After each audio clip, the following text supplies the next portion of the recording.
How's it going? Today we're going to be reading my second book, Beyond the Grave of Carter Plib. This is chapter 1, Broadcasting to the Void. If you want to know the absolute worst power about being dead, it isn't the existential dread.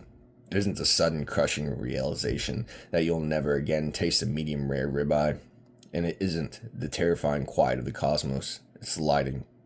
I'm sitting in what I can only describe as a waiting room, and it is illuminated by the kind of flickering, humming fluorescent tubes you'd find in the basement of a severely underfunded municipal courthouse. It casts a sickly greenish pallor over everything. Not that I have a reflection anymore, I've checked, but if I did, I'd know I'd look terrible. And I have a very striking face. Highly centralized features, compact, efficient. It makes me look focused and tense. The face you can trust to completely dismantle a gender studies major's worldview in under 45 seconds flat. But I'm dead. My name's Carter Plib, and I'm currently, irrevocably, biologically deceased. It's a strange thing, death. Without a body, without a pulse thrumming in your ears, the universe suddenly opens up to you in a terrifying, beautiful clarity. Sitting in this molded plastic chair, staring at a beige wall, I can suddenly perceive the vast, delicate machinery of existence. I can see the gossamer threads connecting every human soul. It's tragic, really. We are all just frightened, hairless apes shivering in the cold vacuum of an indifferent universe, desperately building little bonfires of egos and commerce just to keep the dark at bay.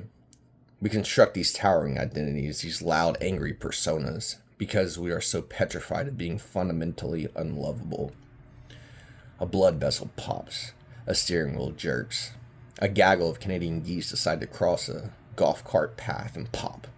We're gone. Dust, ash, fading memories in the mind of people who will also inevitably become dust.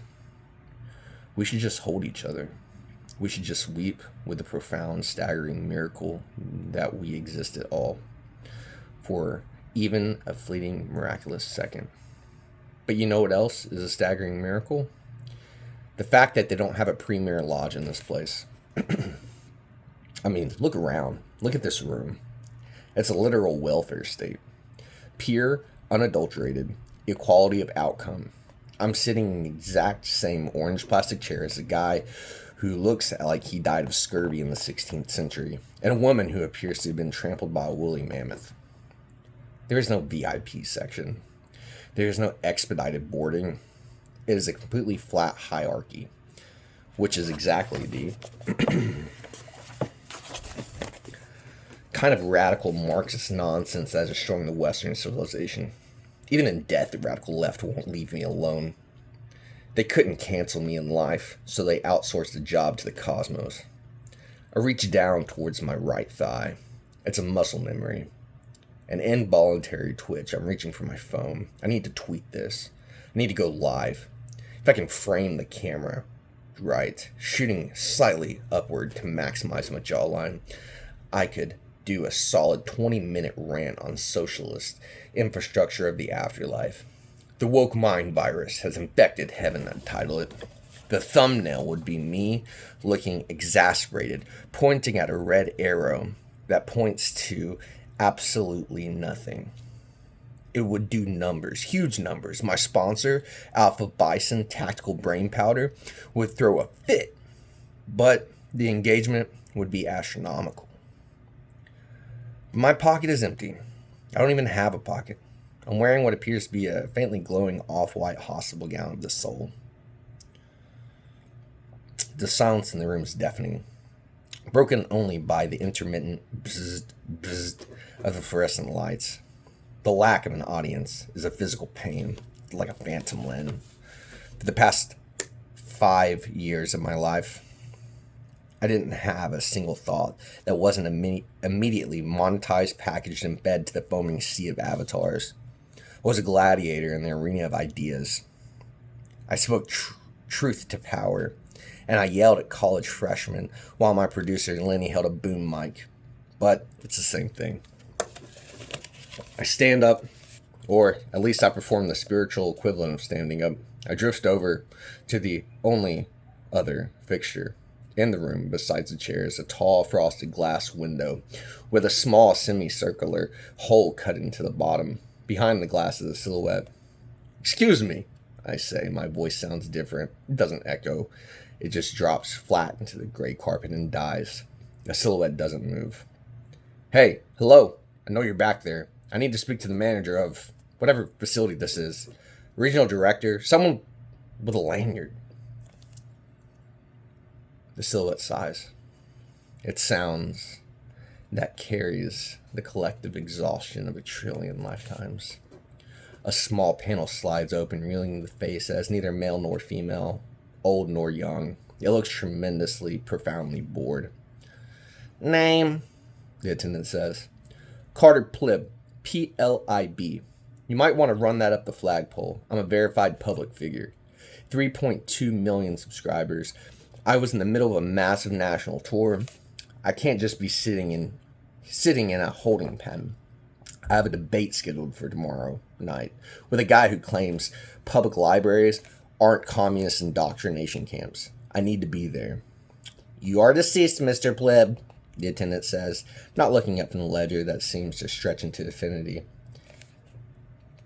"Debates are no longer applicable for your current state of being."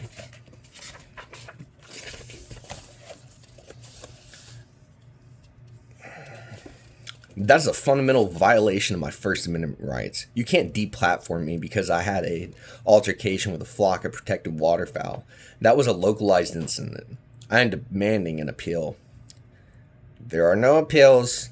There's only a queue." "Then let me speak to whoever's in charge. God, the prime mover, the CEO. Bring him out there. Tell him Carter Plib wants to debate him on the merits of this entirely broken bureaucratic system. I'll do it right now, unscripted, no teleprompter." A sudden wave of nausea washes over me, a spiritual vertigo. The absolute absurdity of my words hang in the air. For a split second, the veil drops. I look at the attendant, and I see a timeless celestial being, tasked with sorting the infinite weeping tide of humanity. I see the unbearable weight of eternity resting on their shoulders. I feel a sudden, desperate urge to apologize, to fall on my knees and ask for forgiveness for being so small, so petty, so consumed by the meaningless friction of a tiny blue speck in the void. I want to ask them what love looks like from up here. I want to ask if my mother cried when she got the call from the country club. I open my mouth. The profound, heartbreaking poetry of the human condition swells in my throat.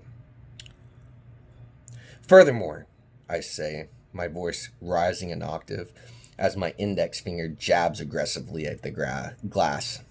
"The fact that you're hiding behind a pane of glass just proves what you're afraid to engage in the free marketplace of ideas. Typical beta behavior. You know you'd lose."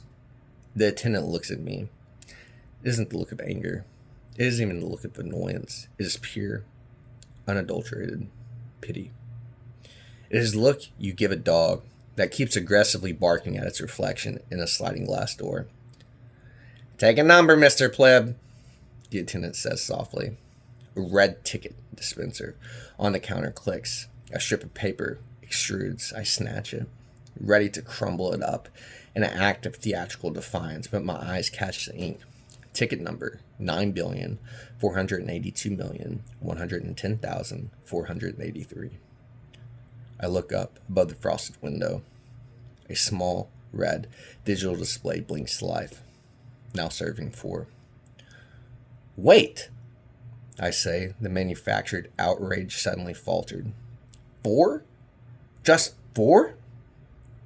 The attendant slides the glass panel shut. The click echoes through the waiting room. I turn back to my orange plastic chair. The guy with scurvy is staring at the wall. The trampled woman is softly humming a song that hasn't been sung on Earth in 10,000 years. There is no camera. There is no microphone.